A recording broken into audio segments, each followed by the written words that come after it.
दोस्तों नमस्कार। मैं के पनगोत्रा एक बार फिर आपसे मुखातिब हूं और आज का कंसेप्ट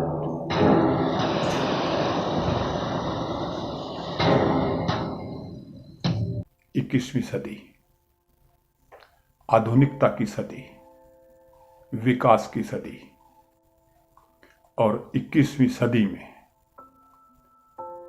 धर्म के नाम पर हम कहां पहुंच गए हैं।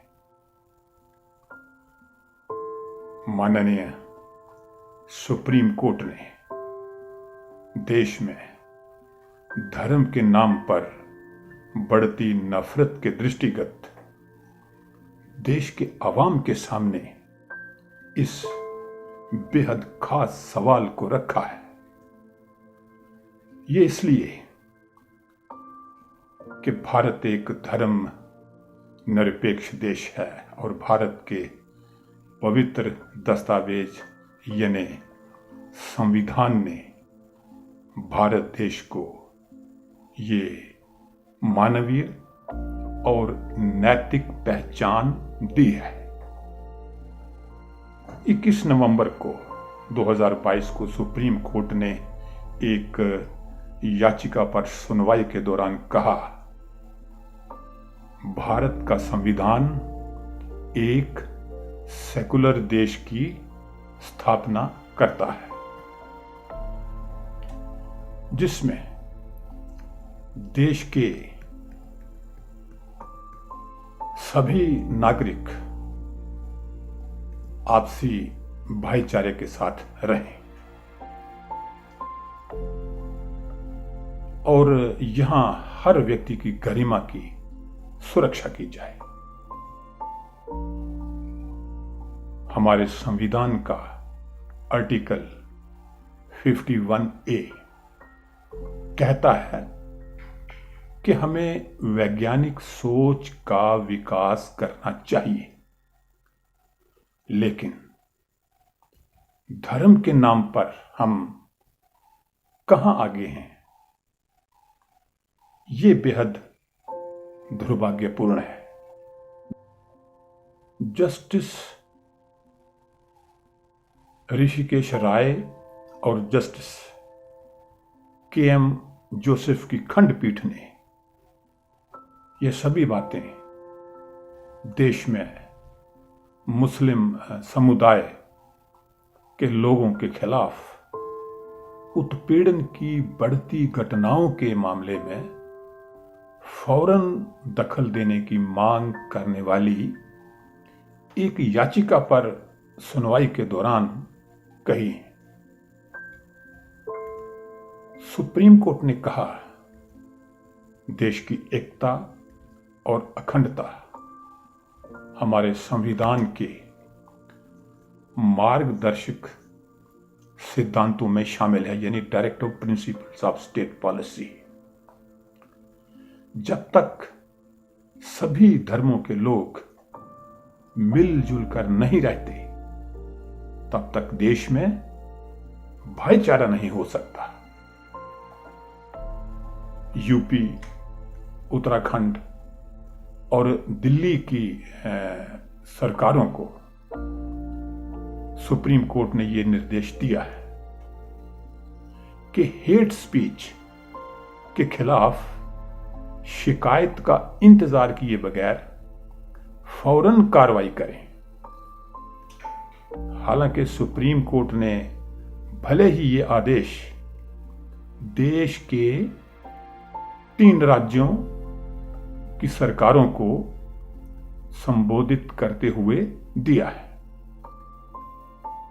लेकिन अदालत की ये समस्त जो टिप्पणियां हैं पूरे देश के लिए महत्वपूर्ण है और समझने वाली है। यदि हम नफरती बयानों और बातों की बात करें तो हमारे यहां हर धर्म और समुदाय में ऐसे शरारती तत्वों की कमी नहीं है जो दूसरे धर्मों के लिए नफरती माहौल पैदा नहीं करते। मगर हमारे देश में अक्सर बहुसंख्यावाद की बदनीयत अवधारणा के चलते अल्पसंख्यक समुदाय के विरुद्ध नफरती भाषण और बातें रोजमर्रा का हिस्सा बनती जा रही हैं और देश के धर्मनिरपेक्ष स्वरूप को काफी नुकसान होने लगा है। यकीनन इसलिए ही सुप्रीम कोर्ट ने कहा कि एकता और अखंडता भारतीय संविधान की प्रस्तावना में शामिल निर्देशक सिद्धांतों का हिस्सा है। देश में भाईचारा बनाए रखने के लिए अलग अलग धर्मों को मानने वाले लोगों का आपस में मिलजुल कर रहना जरूरी है।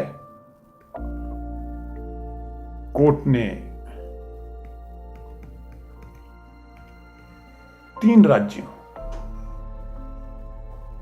यानी कोर्ट ने देश की जो धर्मनिरपेक्ष छवि है उसके मद्देनजर अति आवश्यक समझते हुए 3 राज्यों की सरकारों को आदेश दिया है कि वे अपने अपने क्षेत्र में हेट क्राइम पर आधारित अपराधों में शामिल होने वालों के खिलाफ की गई कार्रवाई की रिपोर्ट अदालत में पेश करें। दुर्भाग्य यह भी है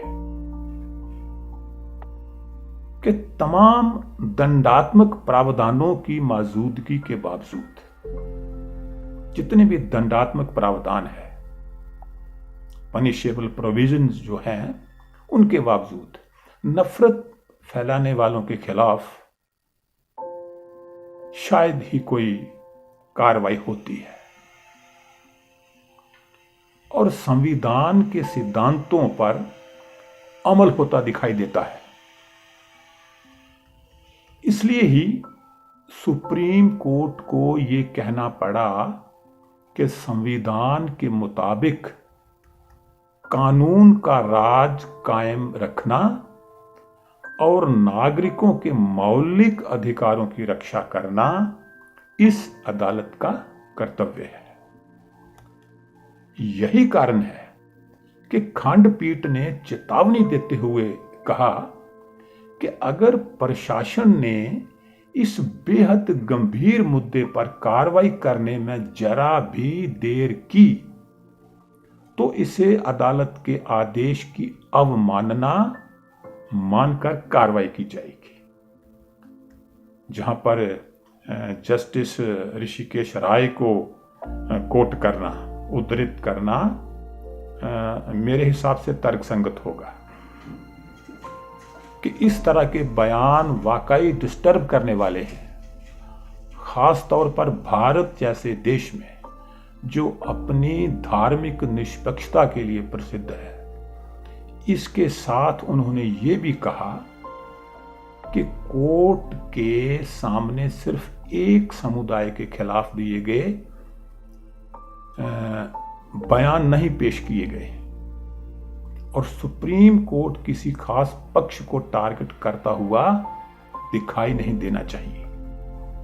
उन्होंने कहा कि ऐसे बयानों की निंदा होनी चाहिए, चाहे वो किसी ने भी दिए हों।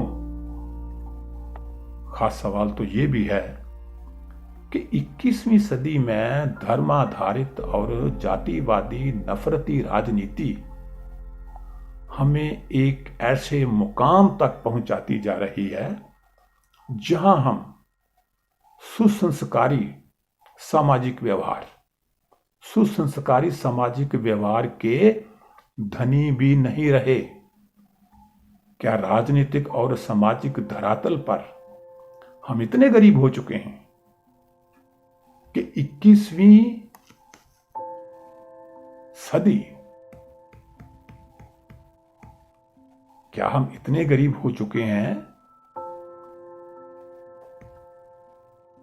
कि 21वीं सदी में वोट हासिल करने के लिए गाली सदृश बातें भाषणों और बयानों में शामिल कर रहे हैं। तो क्या 21वीं सदी में हम पर संस्कारी गरीबी हावी हो गई है, या फिर हमारे आचार विचार और संस्कार दिखावटी हो गए हैं? क्या दूसरे समुदाय के लिए हमारी संवेदनाएं मृतप्राय हो गई हैं? क्या संविधान हमें यह अनुमति देता है कि हम चाहे जिस भी पंथ समुदाय के हों, हिंदू, मुस्लिम, सिख, ईसाई, कोई भी हों, किसी भी क्षेत्र के हों, अल्पसंख्यकों के प्रति हम सामाजिक, राजनीतिक और सांस्कृतिक तौर पर इतने गरीब हो जाएं? तो दोस्तों, आज के लिए इतना ही। अगली बार चर्चा कुछ और होगी, तो के पनगोत्रा को इजाजत दें। नमस्कार।